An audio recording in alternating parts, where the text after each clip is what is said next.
In America, they'd say, "What's matter?" Or maybe, "What's up?" In Posh English, this is, "What's the matter with you?" Or maybe in Cockney London, they'd say, "Oi, Barry, what's the matter?" Or in fucking Birmingham, they'd say, "Tommy, what's the matter with you? Why the long face?" In Australia, this is, "G'day, Des. What's the matter with you?" Whereas in Wales, this could be, "Oh, what's the matter?"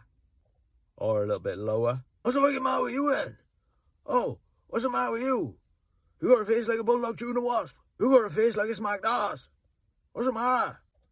Who farted up you, my friend? And who pissed on you cornflakes?"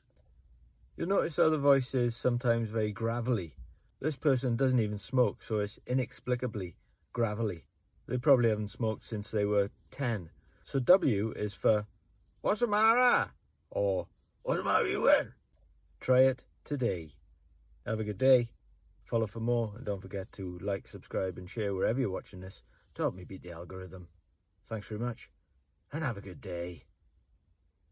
"What's the matter with you then? You got a fucking face like a slapped ass. Cheer up, man, will you? It might never fucking happen."